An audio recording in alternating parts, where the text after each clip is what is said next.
Reste quand même l'une des équipes qui peut jouer sur 4 biathlètes, parce que c'est ça aussi hein, la difficulté pour toutes ces nations, c'est de jouer sur 4 biathlètes qui peuvent être performantes, et c'est le cas de la Suède, de la Norvège, de la Russie, de la France, de l'Allemagne, voilà les grosses équipes qu'on suit. Nous ne sommes qu'au début d'une exceptionnelle journée biathlon sur la chaîne L'équipe avec ce relais féminin, et puis ensuite on vivra évidemment la poursuite. Il n'y a pas beaucoup de place hein, pour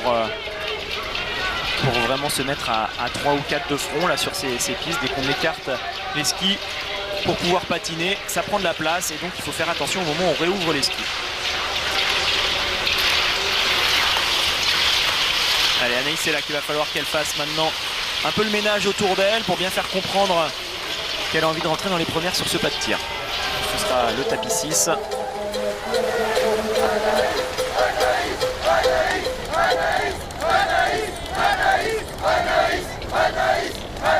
Et il ne faut pas attendre le dernier tour pour les entendre, les supporters français qui supportent Anaïs Bescon. Là voici, elle va s'installer, la Russe Retsova au tapis 6, la Suédoise Lindbergson au premier plan, et juste derrière Vanessa Voigt pour la pas devant sur ce tir. Tirer très vite et très bien, il va falloir faire partie du bon groupe.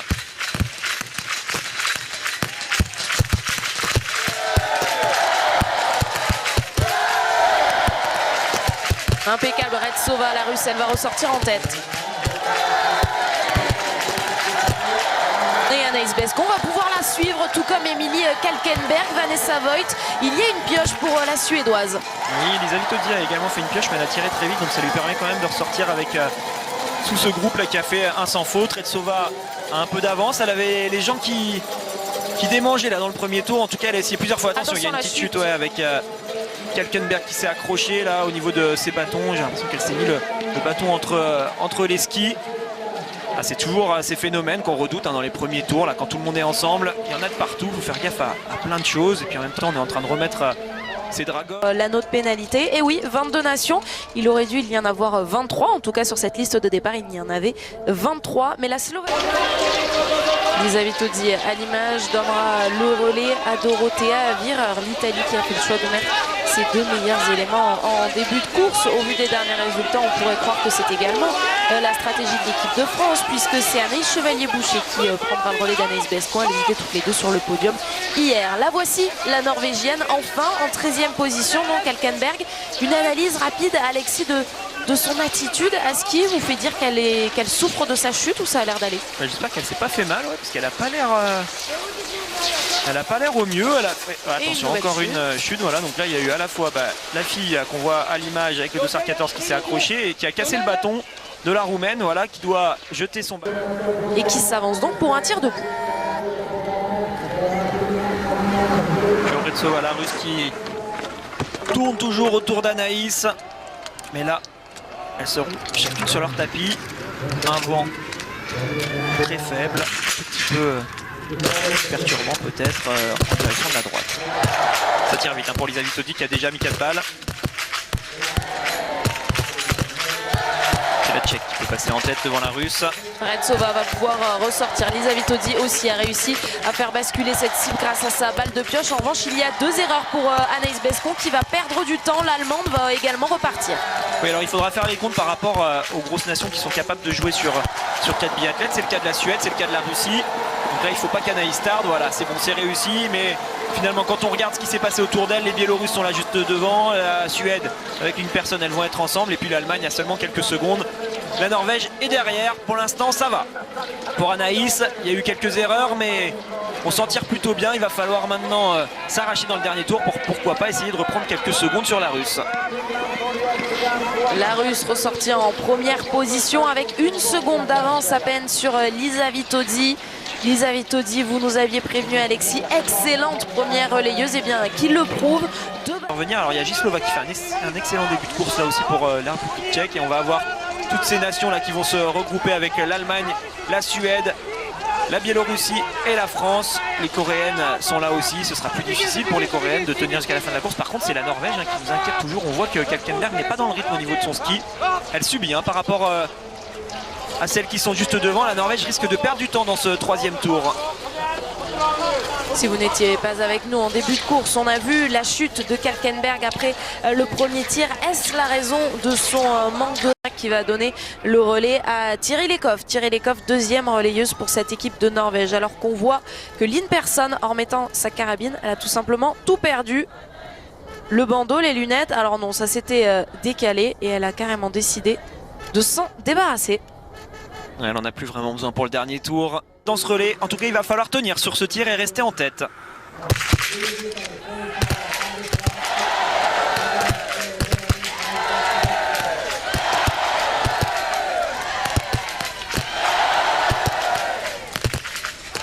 Excellente opération pour Anaïs Chevalier-Boucher, également pour Dinara Alimbekova. Mona Branson va ressortir. Thierry Lekhoff s'est fait peur, mais elle aussi va pouvoir reprendre ce wagon de tête, tout comme Dorothée Avireur. Ça coince pour l'Allemagne et la Russie. Et oui, voilà, c'est plutôt dans ce sens-là qu'on va regarder les choses. Celles qui vont passer à côté, qui vont donc perdre momentanément, du moins le contact avec la tête de la course, c'est les Allemandes. Elle va peut-être essayer de revenir dans ce tour, l'Allemande. Par contre, pour la Russie, là, ça va faire pas mal de retard. Elle qui avait très bien commencé. Ça va être un peu plus dur pour la Russe qui va ressortir avec presque 30 secondes de retard, voire même peut-être un peu plus. Et difficile également pour la République tchèque en difficulté qui va essayer de se sauver de la pénalité. Oui, c'est fait pour Eva Puskarsikova qui va pouvoir ressortir. Compte, c'est qu'Anaïs Chevalier-Boucher a fait un excellent tir qui lui permet de ressortir juste derrière Mona Branson. 16 secondes de retard donc pour Denise Herrmann. Elle est capable, l'Allemande, de forcer là dans ce tour pour reprendre pas mal de secondes. Par contre, ce qu'elle va mettre dans ce deuxième tour, elle l'aura plus forcément pour le troisième tour qui arrivera juste après le tir debout. Kuklina, elle, à 28 secondes. Il va falloir qu'elle prenne peut-être son mal en patience car là, elle a loupé le bon wagon. Là, c'est parti sans elle. Et elle n'a pas utilisé à bon escient l'avance que Retsova lui avait donnée lorsqu'elle a pris le relais.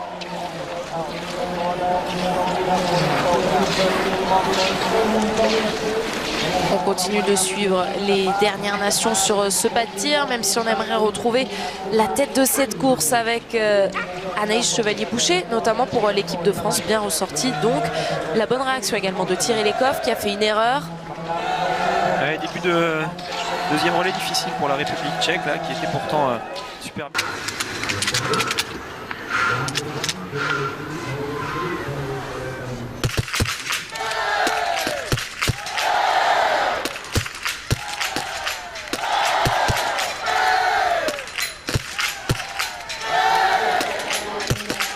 10 sur 10 pour Anaïs Chevalier-Boucher qui va pouvoir ressortir avec Dinara Alimbekova.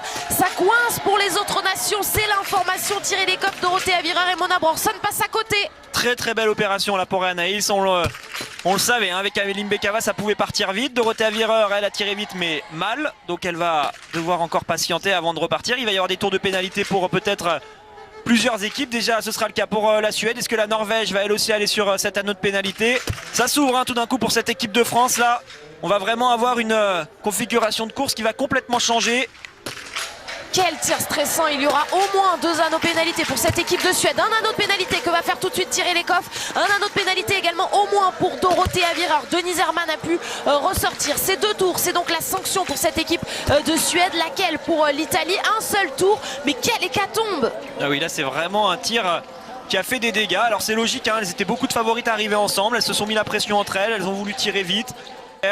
Alors pour les Italiennes ça va être compliqué de revenir hein, quand on voit les 2 filles qui vont arriver derrière. Par contre pour la Suède on surveillera quand même ce qui se passe avec les 2 sœurs Öberg qui vont essayer de revenir au contact de ce podium. Mona Branson n'est toujours pas sortie. Si, ça y est, enfin de cet anneau de pénalité après 2 tours. Mona Branson pour la Suède est à 1 minute 34 de la tête. La tête c'est Dinara Alimbekova et Anaïs Chevalier-Boucher. Alors la Française est sortie à 3 secondes environ de la Biélorusse. On va voir ce que ça donne sur la piste. Finalement, c'est ce qui s'en est le moins mal sorti parmi toutes celles qui ont fauté. C'est Denise Herrmann, ressortie à 40 secondes. Oui, Denise Herrmann.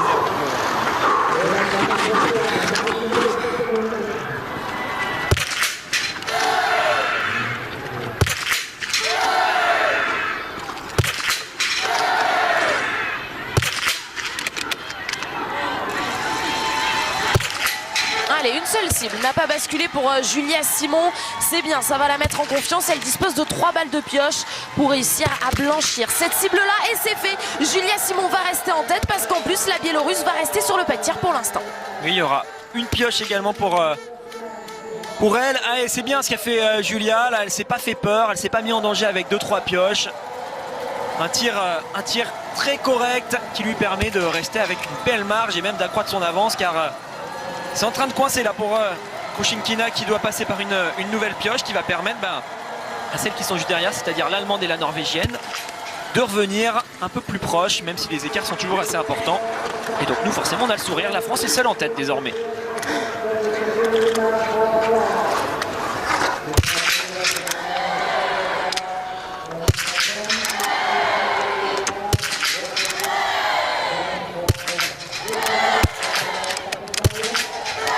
Continue de croire au podium avec Janina Etic qui va ressortir en 3e position. Suivi bientôt ou pas d'Ingrid Tendrevold. Oui, elle est là pour ça, hein, l'allemande, pour bien tirer sur le pas de tir. C'est ce qu'elle a fait. Après sur la piste, elle va un peu moins vite que Tendrevold par exemple. Mais la norvégienne va passer par une balle de pioche. Elle va la mettre ou pas cette balle? Oui. Et regardez Davidova qui est en train de faire une belle course, hein. Elle remonte sacrément, la tchèque.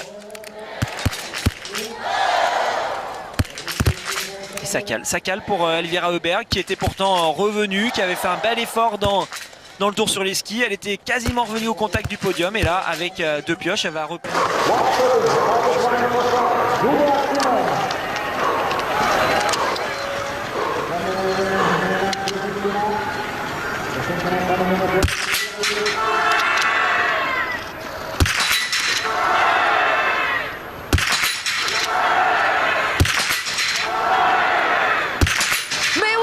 Superbe, c'est elle la Julia Simon qu'on connaît.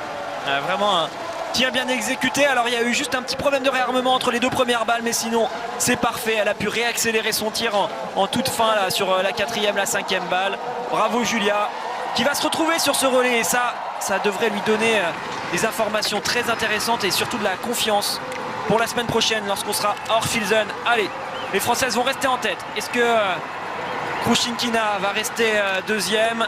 Elle a peu d'avance sur celles qui vont arriver très vite derrière pour essayer de jouer le podium. Attention, ça commence tout de suite avec une faute. Ça va donc permettre à la France de gagner encore au moins 10 secondes sur ce tir.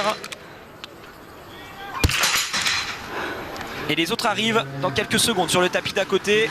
Allez, c'est là qu'il faut rester concentré pour Krušinkina. Parfait. La Biélorussie toujours 2e donc derrière cette équipe de France et c'est une place sur le podium qui se décide, place fictive toujours puisqu'il manque encore 2 tirs donc et une 3e relayeuse, mais 3 grosses nations du biathlon sont sur le pas de tir, l'Allemagne, la Norvège, la Suède.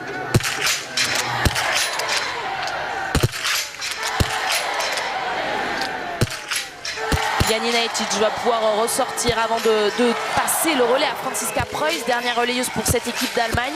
Une pioche au moins pour la Suède et pour la Norvège. Super boulot de Etic là, qui fait vraiment le travail avec ce body sur 10. Vous l'avez vu, Elvira Heuberg qui est vraiment revenue dans le tour là sur les skis. Alors allez, est-ce qu'elle va réussir à la mettre? Si elle la met celle-là, ça va relancer complètement l'équipe parce qu'elle va encore reprendre du temps dans ce dernier tour très certainement. Hop, vous voyez, elles prennent le relais mais elles doivent s'arrêter. Je crois que c'était Lisa Teresa Hauser qui partait pour l'Autriche. Donc Lisa Teresa Hauser va pouvoir déchausser ses skis tout de suite et rentrer, se mettre au chaud. On avance, elle est seule en tête, mais c'est la même chose pour Anna Sola qui est le seul 2e. Peu de références pour elle aussi. La française est loin, les autres sont loin derrière. Par contre, elle va quand même la sentir cette menace sur le tir car on la voit arriver sur le pas de tir là avec un autre plan de caméra. Et Anna Heuberg est en train d'arriver. Voilà. Et c'est ce qui arrive très souvent quand on entend l'autre qui se met sur le tapis au moment où on est en train de tirer la dernière balle. On se déconcentre quelques instants et on la rate. Allez, il faut la mettre du premier coup. Voilà, elle s'est bien reprise. Derrière, elle va rester pour l'instant 2e et on va la voir ce match pour la 3e place entre 3 grosses équipes.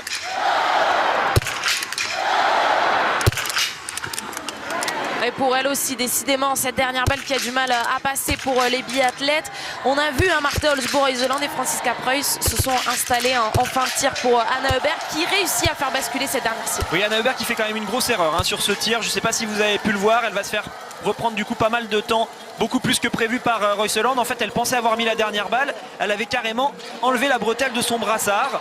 Donc quand elle s'est rendue compte que cette balle était ratée, elle a dû réinstaller sa bretelle dans son brassard, puis prendre la balle de pioche. Donc ça lui fait perdre 5-6 secondes de plus, qui sont une belle opportunité pour Royseland, qui revient à seulement 6 secondes. Doit concrétiser Justine Brezas-Boucher par une victoire, on l'espère, c'est maintenant.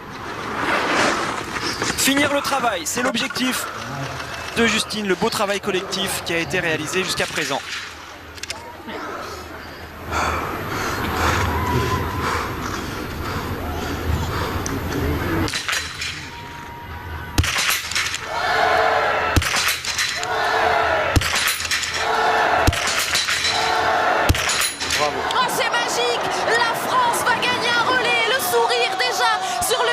Justine Brezas-Boucher, les filles qui sont en train de s'enlacer, ce n'était pas arrivé depuis le 19 janvier 2019. La France va gagner le premier relais féminin de la saison. Bravo, bravo Justine qui a attaqué ce tir. Elle qui veut cette année démonter les cibles, les faire basculer. Là c'est réussi, franchement. Quelle belle attitude sur un dernier relais, sur un dernier tir où on peut avoir la pression, on peut laisser monter ses émotions. Justine, elle était à l'attaque, en tout cas au niveau de sa volonté mentale. Je pense qu'il y avait beaucoup d'envie et c'est réussi. Exceptionnel ce dernier tir de la part de la Française. Et là par contre on va avoir un jeu complètement différent pour les tirs qui arrivent. Anna Sola a certes de l'avance, mais pas beaucoup sur la Suédoise et la Norvégienne qui se sont regroupées pour ce podium avec la France. Attention, attention, là elle ouvre une petite porte avec 2 balles ratées déjà. Désormais, la Suédoise et la Norvégienne peuvent croire à la 2e place.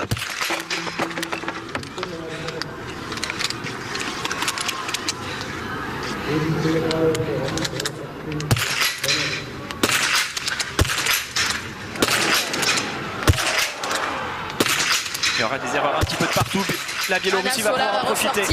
La Biélorussie pour aller chercher la 2e place. Une pioche pour Anna Heuberg, une pioche également pour Marte Olsbo-Reuseland. Alors qui pour la 3e place sur ce podium? Il y aura encore un dernier tour. Anna Heuberg repart à la faute. Est-ce que c'est le cas de Marte Olsbo-Reuseland? Non, la Norvégienne va partir devant la Suédoise. Mais avec combien de secondes d'avance?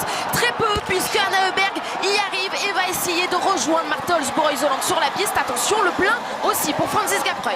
Pour Franziska Preuss, malheureusement, c'est un très beau tir, mais il en manque un tout petit peu lorsqu'elle arrive sur ce pas de tir. Les autres vont plus vite en ski, ça va être trop juste je pense pour l'Allemande. Elle s'est mis la pression vraiment, Anna Heuberg. Elle a eu plusieurs fois l'opportunité de repartir en tête de ce tir devant la Norvégienne, mais non, à chaque fois ne bouge. C'est toujours la combinaison rouge qui est devant la combinaison jaune. Quelques indications en suédois, je ne sais pas si vous les avez compris.